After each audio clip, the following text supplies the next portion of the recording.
Early September 1966, and again the sound of big engines is heard in the normally quiet waters of the Solent as the competitors warm up for the Daily Express International Offshore Powerboat Race. Many boats are new to the event this year. Here's Jim Wynn and Ghost Rider.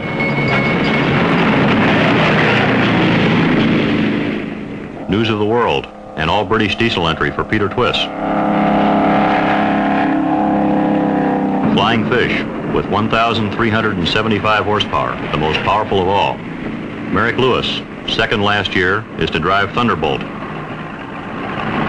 are many old friends, too. Tramontana. Peter and Jane Hicks and Seven Dials. Lady Violet Aitken and Ultraviolet. And Steve Macy's Spirit of Ecstasy. As usual, the week before is one of frenzied activity, with most of the boats in various states of undress. There are new engines for Thunderbolt and Thunderbird. One exception is Sir Fury. She's ready for the race, and there's time for Charles Gardner, bearded this year, to chat with Peter Twiss. Peter's own mount is having troubles, mainly with the mountings for her 4 heavy Foden diesels. People are saying that she isn't as fast as she should be. There's trouble, too, for Jackie S., Dr. Savundra's old boat. A writ has to be removed before her new owner can take her out of Southampton water. The rules this year require all boats to be maneuverable on one engine, so many of them have detachable rudders to please the scrutineers. Don Shedd in Delta 28 is considered a hot favorite. His boat, designed in Italy and built in Cowes, is thought by many to be lethal, with its 1,200 horses packed into only 28 feet of hull. There are handling problems at full throttle, they say, and Shedd dare not use his maximum. With 3 days to go, Big Moose, all 44 feet of her, isn't even finished building, and the night shift is fighting the clock. Her engines are still in plastic. How they'll get run in, nobody knows. Flying Fish, built originally for Emile Savundra, is entered by her builders, Vosper's. She's of aluminum construction and rumored to be a good boat in rough weather. A Japanese expert from Mitsubishi advised on stressing the hull. She will be driven by Mike Trimming. And then, of course, there's Ghost Rider. Jim Wynn is tied for second in the World Drivers' Championships. Ghost Rider is the only British-built boat ever to win the Miami-Nassau race, and her twin Daytonas are said to push her along at 75 miles an hour. On the day before the race, the scrutineering. Already there are grave doubts about the weather. Rumor has it that the long drag to Torquay will have to be canceled, and that a shortened course in the Solent will be substituted. Sir Max Aiken's Vivacity comes in. His diesel record holder, Merry-Go-Round, was dropped during unloading in America. Lady Violet is one of the 2 women drivers.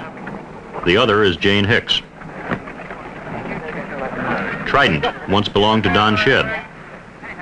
There's Keith Schellenberg's Thunderstreak, and Thunderfish, owned by Albert Figgins. Commander Petroni, tied for second in the World Championships, is to drive Thunderbird. Where's your own boat? The Delta Blue, after the race in Cannes, had some trouble with the turbines, and Merrick Lewis very kindly put at my disposal Thunderbird, so I'm driving that. You hope that this will make you first in the championship? Oh, no, I don't think so, but it's fun to try. A very sporting gesture, because Merrick Lewis is himself leader of the championship. He'll be driving Thunderbolt, the boat which won him the Viareggio and Cyprus events. There's a splendid mascot for Jackie S., now under the ownership of John Robinson. Let's hope it brings him the luck the boat deserves. The next in is News of the World. A lot of last-minute work has been done, and Peter Twiss, once holder of the world's airspeed record, seems happy enough. Just before lunch, Flying Fish comes in. Nobody really knows a great deal about her except her builders and Mike Trimming. What's she like? Well, we're very happy with it at the moment. The engines are running very well. We just hope the weather sticks up, that's all. Very good rough weather boat. We've had it out several times in the rough, and we're very pleased with her. Delta 28 is also in. Is it right that you have handling problems at high speed, Don? Yes, I think she's absolutely right in that we now find that the engines are giving more power than the boat was originally designed for. It was designed assuming we'd only have 400 horsepower per engine. We now find we've got 600, so we're embarrassed at the topper end. There are no big dramas at the scrutineering, and the drivers do their paperwork, and very charming some of it is, too. Still, the anxiety about the weather persists. Will the race be run, and over what course? Will the boats be able to produce their rated speeds? We asked Jimmy Gardner of Surf Fury. I think the weather's going to prevent that. I think it's going to be a rough race, and whether we get down to Torquay or whether they're going to have the inside course, we just have to wait and see. Is the opposition really stiff? Oh, there are about 5 boats. I think we're all roughly the same speed, and I think there's going to be some broken machinery before we get the other end. And here's Ghost Rider, owned by Hugh Doyle, to be driven by Jim Wynn. All that remains is to fuel up, attend the briefing, and find out what the Met men say. In the event, no decision is reached, and it all depends on what the morning brings. But the 2 Braves are there, Borderer and Swordsman, to patrol the race, if it ever starts.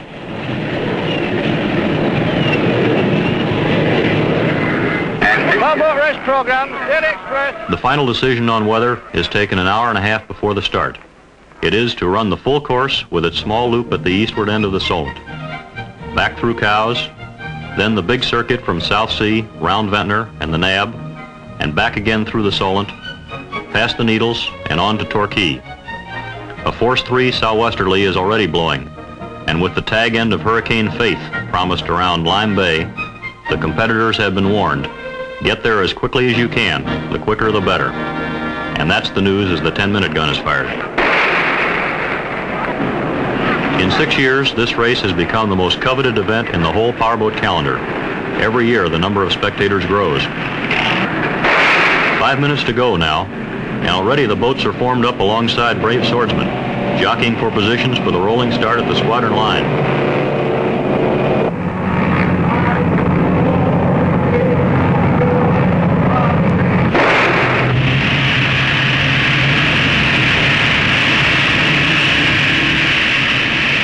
Beautifully placed, Surf Fury is over at full throttle, streaking into the lead, leaving the field to work it out for themselves. Leaving a frothy white cauldron of water behind, the others give chase. In the sheltered Solent, the power-to-weight ratio of Delta 28 soon breaks down Surf Fury's lead. Behind is Flying Fish, leading Jackie S., Tramontana, and Petroni's Thunderbird. Out front, it's Top Revs, and Shed is on the way up. As they come to the first turn, Delta 28 seems well ahead of Surf Fury, and the others are far away. There's Tramontana leading Thunderbird, but Petroni is soon to lose his chances of the World Championship. Wynn in Ghost Rider has been in trouble right from the start. A spark plug is fouled, and there are only 15 of his 16 pots at work. Back through Cowes, it's Don Shed and Delta 28 at an average speed of 56 miles an hour, with Surf Fury second, but credited with the same passage time.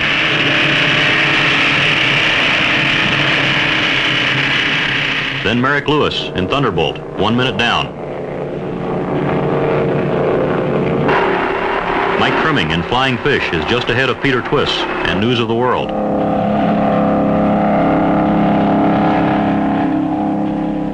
Jackie S. is sixth at 44 miles an hour, with Ghost Rider and Tramontana not far behind. But with the water still calm, Don Shed is increasing his lead over Surf Fury, and his speed is up to 57 miles per hour, although there's still nothing much in it. Next is Merrick Lewis in Thunderbolt. Then there's a bit of a gap before News of the World, headed by Flying Fish, come through.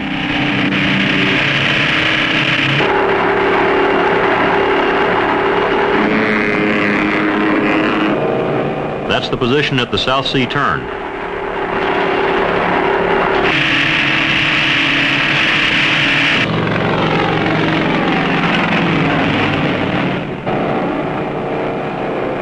On towards Benbridge, and still the order is the same, but Delta 28 is slowly gaining on Surf Fury.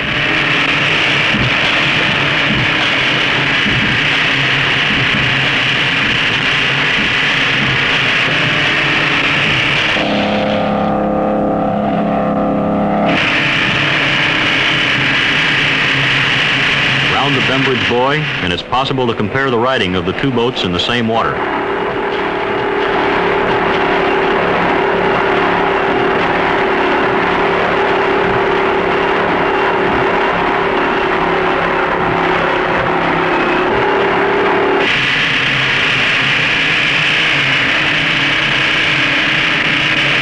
Thunderbolt is still third.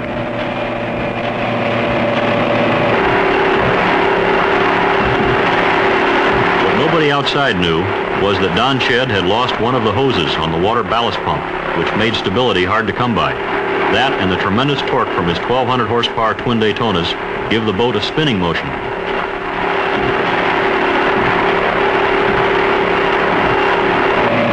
Thunderbolt is gaining on Sir Fury, but the Gardners can bide their time. Their boat was designed for bigger water than this.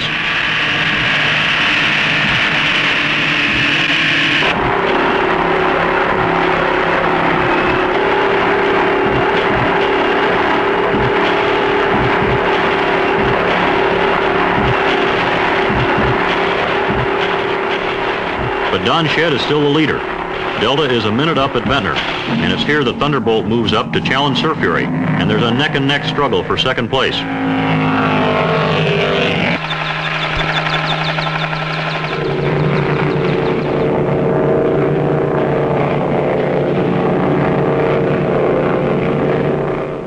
But the effort of chasing Delta is too much, and a lost prop ends the Merrick Lewis challenge almost before it has begun. Back towards South Sea, but now trying to repair the ballast pump loses Delta 2 minutes, and Sir Fury is in the lead again.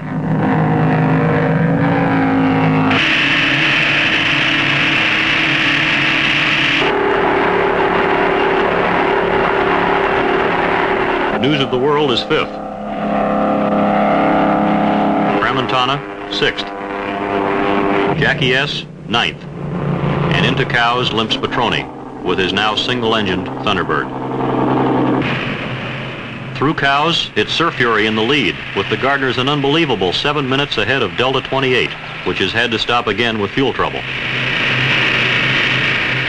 But Delta's still there, and the race hasn't really started yet.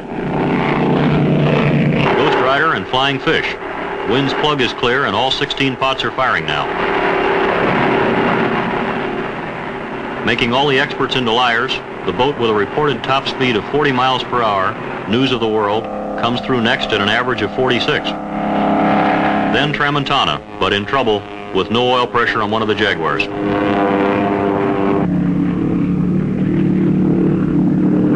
Thunderfish is seventh. Lady Violet, eighth. Jackie S, ninth. Spirit of Ecstasy, just ahead of G, is 11th, already 38 minutes behind Sir Fury. That's the sort of race it is. Sir Fury, designed by Sonny Levy and built by suitors of Cows, is making hay while the sun shines and the wind doesn't blow too hard. Dum Dum is in 26th place. Espoir, 28th. The Needles now, and the weather is still not as bad as expected, but the signs are there.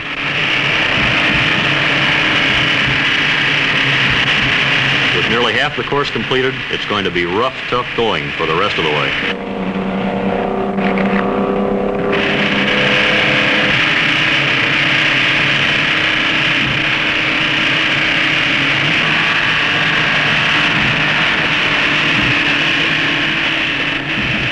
Already the Gardners are nearly 11 minutes ahead of the rest of the field, and there's only the Navy for company on the way across to Bournemouth.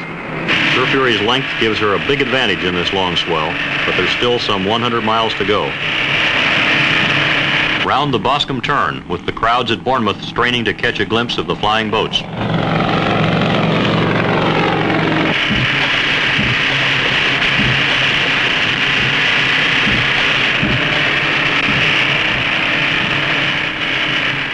Still 11 minutes behind are the next contenders.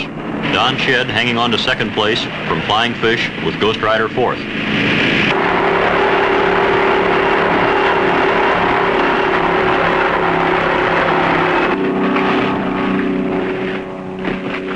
Boscombe sees the end of News of the World, and Don Shed is soon to go with a fractured exhaust manifold boiling his petrol.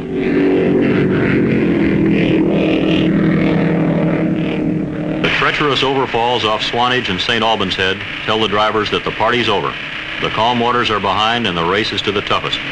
At this moment, that's Sir Fury by a long, long way. Her average so far has been 52 miles an hour. but now the speed begins to drop as the heavy water is encountered. Still, her only soulmate is brave swordsman. Otherwise, for as far as the eye can see, the waters are deserted.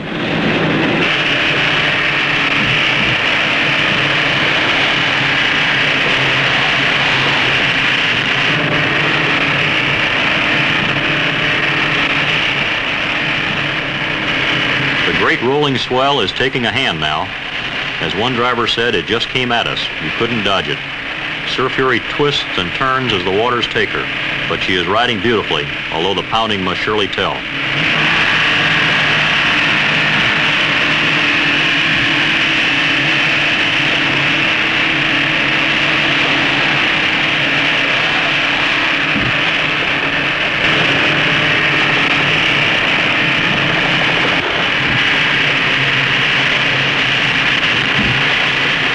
Huge crowds at Portland get a good view as she comes in close to take advantage of the sheltered water. There's not many tricks on this course that Jimmy and Charles Gardner don't know.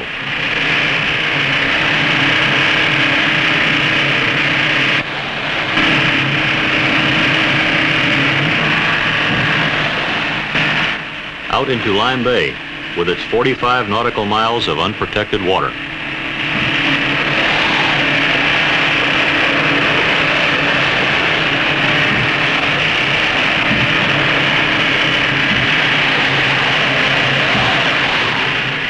Four minutes behind is Flying Fish, now in second place, but soon destined for a watery grave.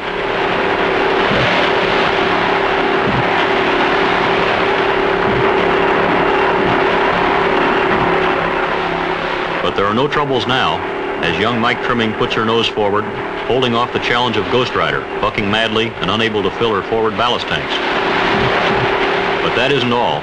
Wynn's co-driver is lying aft, both ankles broken. Wynn thought Flying Fish was leading. He didn't realize Sir Fury was ahead. Fifth is Thunderfish. Sixth, Spirit of Ecstasy, 51 minutes behind. Seventh, Lady Violet Aitken. Ninth, Seven Dials, Peter and Jane Hicks. 10th, G.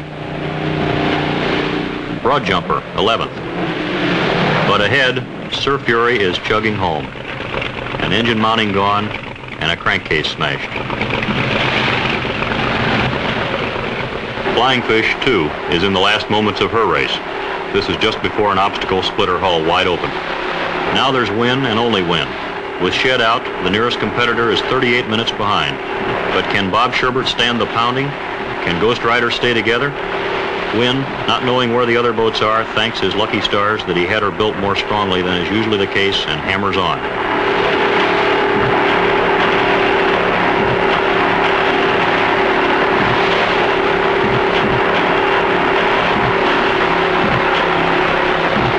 Imagine, if you can, Bob Sherbert's agony as his hand fights for a restraining grip on the boat's side. Imagine the thoughts of the driver as he strives alone to win the only big powerboat race he has never won. What a decision to have to make, but Bob Sherbert has already made it. Go on, he said, and win. In second place now is Steve Macy, the man who has entered every race, finished all of them, and never come higher than ninth.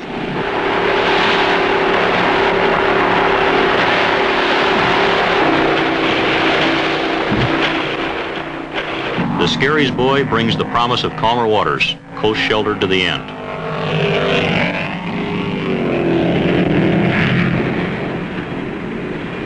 36 minutes separate him from Macy in the Spirit of Ecstasy, but Wynn doesn't know this now.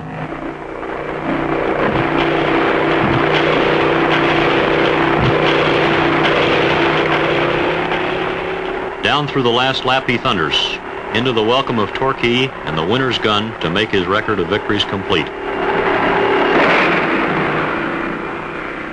But there's no big throttling back, no quiet glide into the winner's berth.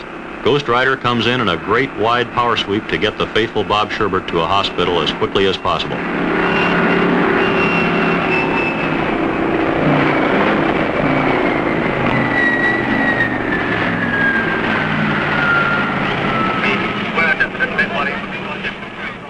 Still conscious, in spite of his ordeal, Bob is carried gently ashore. Taken unawares, he had been caught with legs stiff as Ghost Rider hammered down. Such are the dangers and the thrills of powerboat racing. And from the winner, a final word. Well, it was a very, very rugged trip. It was one of the most rugged that I've ever been on, really. We had a little trouble at the start. We had a spark plug that fouled out, and we ran the almost the first hour on 7 cylinders. And I was very surprised. I thought we'd really had it completely, and all of a sudden then it cleared out and away we went. By this time we were pretty well behind the leaders, and we caught flying fish at that point, and I couldn't see anyone ahead. I thought they were in the lead, so we slowed down and just stayed with them. But then it wasn't until in Lime Bay when we passed Charles Gardner with surf fury broken down that we realized that he'd been still further ahead, and we'd never seen him. What happened to Bob Sherbert? Well, we came down off a very big wave. It was just past Portland Bill in Lime Bay, and his leg twisted under him. I'm afraid it's broken. They've taken him to the hospital, and it looks like he has a broken leg. He was in a great deal of pain. He wedged himself down in the cockpit, sitting on the floor, and I immediately started to slow down, and he motioned me to keep going, and away we went. He's a tremendously game fellow. 1,000 pounds, the business class, and 250 pounds, and the Agnetto.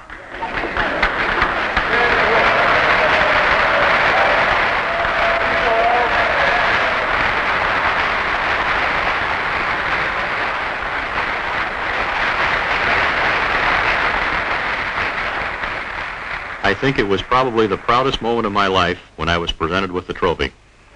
It's the only one of the big events I'd never won. Oh, by the way, I forgot to introduce myself. As you probably guessed, I'm Jim Wynn. Let me say again that it's been probably the most thrilling moment of my life to be here for this race, and thank you one and all.